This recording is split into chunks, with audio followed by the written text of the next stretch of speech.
रुआ, एक तीखी गर्जना हुई। तूफानी हवाओं ने पैरों की चोटियां झकझोर दी और वे नंगे हो गए। तेजस और उसके 4 साथियों के चेहरे नाटकीय रूप से बदल गए। ये सामने आया था और सचमुच एक जानलेवा खतरा था। एक चमकदार हरे रंग की रोशनी में लिपटा एक विशालकाय आकृति उनके सामने जमीन पर गिरी। जमीन पर गिरते ही उसने एक जबरदस्त शॉकवेव पैदा की जिसने उन्हें तुरंत पीछे की ओर उड़ा दिया। यह आकृति लगभग 6 मीटर लंबी थी और इसके पंखों का फैलाव 8 मीटर से ज्यादा था। इसके शरीर के चारों ओर हवा का तत्व एक बड़ी मात्रा में घूम रहा था और इसकी उग्र दहाड़ पंख वाले बाघ राजा की दहाड़ से भी अधिक तीव्र थी। अरे, शेरनी यहां है। अगर युवा पंख वाले बाघ ने तेजस और उसके समूह को मारकर भोजन प्राप्त करने का प्रयास नहीं किया होता तो उनका परिवार आज भी सुरक्षित होता। अगर तेजस और उसके समूह को पता होता कि ऐसा परिवार है तो वे आसानी से वहां से निकल जाते। लेकिन लालची युवा पंख वाले बाघ की गलती ने उसकी जान ले ली और इसके परिणाम स्वरूप उसके माता पिता उन्माद में आ गए। रक्त रेखा की शक्ति के खिंचाव ने पंख वाले बाघ राजा को तुरंत सचेत कर दिया, जो तुरंत घटनास्थल पर पहुंचे। बाघिन उनके पीछे पीछे आई। हालांकि वह थोड़ी देर से पहुंची, फिर भी उसने तेजस और उसके साथियों का रास्ता रोकने में सफलता प्राप्त की। यह एक वयस्क पंख वाला बाघ था और बाघों की दुनिया में मादाएं आमतौर पर नर बाघों से कम शक्तिशाली होती हैं। फिर भी पंख वाले बाघ राजा की पत्नी होने के नाते यह विशेष बाघिन अपनी प्रजाति में एक आदर्श थी। तेजस का तत्काल आकलन था कि यह बाघिन 8वें क्रम से बस एक बाल की दूरी पर थी।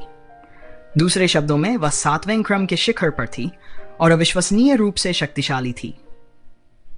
हालांकि अभय राव खुद 9वें क्रम पर थे, फिर भी विंग टाइगर किंग के खिलाफ अपने स्थान पर टिके रहना अपने आप में एक उपलब्धि थी। विवेक के लिए मेयर की उपस्थिति पूरी तरह से ऐसे आश्वासन की तरह थी, लेकिन अब यह शक्तिशाली रक्षक एक और भी शक्तिशाली दुश्मन का सामना कर रहा था। परिणाम स्वरूप जब उनका रक्षक अपना मिशन पूरा करने में असमर्थ हो गया तो इन युवाओं को 7वें क्रम की दुर्जेय पंख वाली भी बाघिन से भिड़ना पड़ा, जो अपने बच्चे की मौत का शोक मना रही थी। विवेक और गौरवलाल अभी तक अपनी चरम स्थिति में नहीं थे, जबकि तेजस और चांदनी थोड़ी बेहतर स्थिति में थे। हालांकि उनमें से सबसे अधिक साधना करने वाला विवेक भी केवल 6ठे क्रम पर था। 6ठे और 7वें क्रम के बीच का अंतर 5वें और 6ठे क्रम के अंतर से कहीं अधिक था, खासकर प्रतिद्वंद्वी की शारीरिक शक्ति के संदर्भ में। विवेक ने दीपक को, जो उसकी पीठ पर लेटा था, धीरे से नीचे उतारा और फुसफुसाया, जितना दूर भाग सकते हो भागो, तुम्हें मरना नहीं चाहिए। चाहे कुछ भी हो, वापस आने का रास्ता खोजो। उस क्षण उसकी भावनाएं शांत हो गईं। केवल 16 वर्ष की आयु में वह रिडेम्पशन सोसाइटी का सबसे बड़ा शिष्य था। वह सबसे पुराना और साधना में सबसे उन्नत था। उसने कोई नाराजगी नहीं जताई। आखिर इसमें क्या मायने रखते थे? कौन सोच सकता था कि ऐसी स्थिति आ जाएगी? लेकिन इस समय उसने अपने छोटे भाई बहनों की हर कीमत पर रक्षा करने का संकल्प ले लिया था। तेजस, उन्हें लेकर तुरंत चले जाओ। अगर जरूरत हो तो इधर उधर बिखर जाओ और भाग जाओ। जितने लोगों को बचा सको बचा लो। मैं रोक लूंगा। मुझे नहीं पता कि कब तक, लेकिन मैं रोक लूंगा। बस जाओ। वे अभी भी विंग टाइगर किंग के नियंत्रण वाले क्षेत्र में थे, इसलिए चांदनी भी उड़ नहीं सकती थी। लेकिन एक बार जब वे इस क्षेत्र से बाहर निकल गए और उड़ान भरना संभव हो गया तो चांदनी के बचने की संभावना काफी बढ़ जाएगी। कोई फायदा नहीं, तुम अकेले इसे ज्यादा देर तक नहीं रोक सकते। तेजस की आवाज भी शांत थी। वह विवेक के साथ कंधे से कंधा मिलाकर खड़ा था।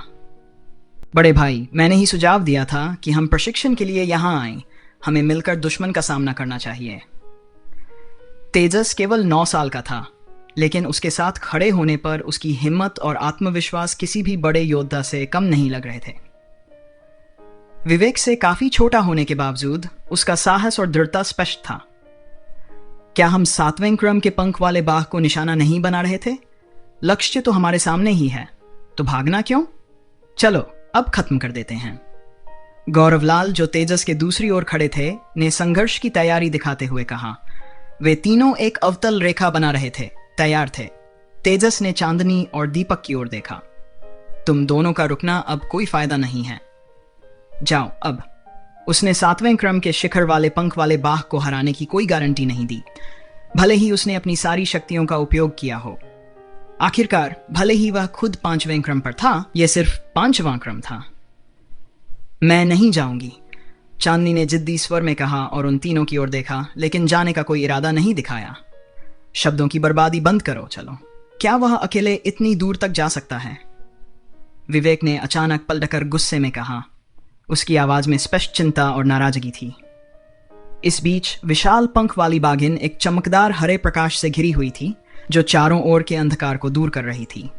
उसके चारों ओर बह रही हवा एस्ट्रल युवा पंख वाले बाघ की तुलना में कई गुना सघन थी, और उसने सभी पर एक दमनकारी बल का संचार किया। मैं चांदनी कुछ और कहना चाहती थी, लेकिन दीपक की पीली चेहरे की ओर देखकर उसने दांत पीस लिए, दीपक को पकड़ा और भागने के लिए मुड़ी। तेजस की आंखों में कोई डर नहीं था। अगर उसके पास कोई विकल्प होता तो वह अपनी असली क्षमताओं को कभी भी प्रकट नहीं करता। अपनी दिव्य चेतना का इस्तेमाल तो दूर की बात है, लेकिन अब ऐसा लग रहा था कि विकल्प की संभावना बेहद कम थी। उसने ऐसी स्थिति की कल्पना नहीं की थी।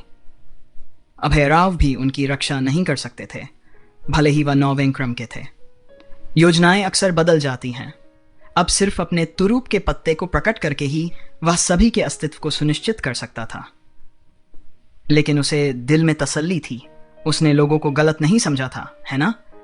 विवेक का उनके पीछे हटने का दृढ़ निश्चय हो या गौरवलाल का मौत के सामने बेपरवाह, लेकिन ठान लिया हुआ मनोबल, इन सब ने उसे अतीत की याद दिला दी, जब वह अपने साथियों के साथ लड़ाई करता था।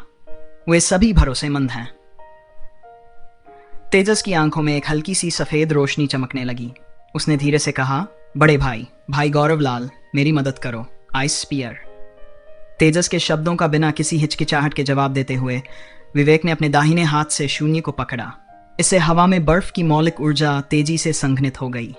उनकी पूरी रक्त रेखा शक्ति बढ़ गई, लेकिन दुश्मन की अपार दमनकारी शक्ति के सामने वे कुछ भी रोक नहीं पाए।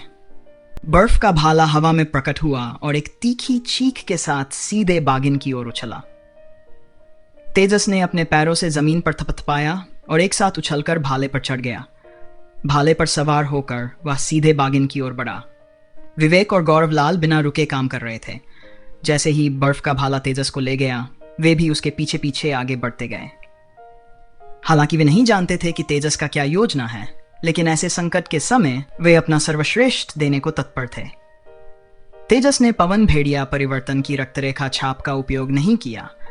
उसकी आंखें इस समय एक चमकदार सफेद रोशनी से भरी थीं। स्वर्ग की विवेकशील आंख की निगाह के नीचे उसके सामने वायु तत्व स्पष्ट रूप से दिखाई दे रहा था, जो घने पवन एस्ट्रल से घिरा हुआ था और चमकदार हरे प्रकाश से जगमगा रहा था। एक क्षण में बागिन ने हलचल की। उसके विशाल पंख हिंसक रूप से फड़फड़ाने लगे और अगले ही पल उसका विशाल आकार सीधे तेजस पर झपटा। उसका दाहिना पंजा ऊपर की ओर उठा, जिससे एक अत्यंत भयंकर आभा प्रकट हुई और उसके पंजों से उत्पन्न 5 पवन आकाशीय ब्लेड तेजस की ओर गिर पड़े। ठहर जाओ, तेजस ने जोर से चिल्लाया। स्थिर हो जाओ। गौरवलाल पहले से ही तैयार थे और तेजस के संकेत पर क्रोनोक्रोक ट्रांसफॉर्मेशन सक्रिय हो गया।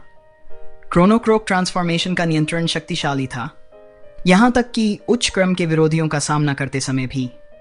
हालांकि दोनों पक्षों के बीच ताकत का अंतर बहुत बड़ा था। बागिन के पंजे और धड़ हवा में ही रुक गए, लेकिन यह केवल एक पल के लिए था और उसके पंजे के ब्लेड पर पवन एस्ट्रल कम नहीं हुआ। विवेक आगे बढ़ रहा था, उसका दिल धड़क रहा था। क्या उसकी आंखें उसे धोखा दे रही थीं? बागिन कुछ पलों के लिए रुकी थी, लेकिन उसे ऐसा लग रहा था मानो वह लगातार 2 बार रुकी हो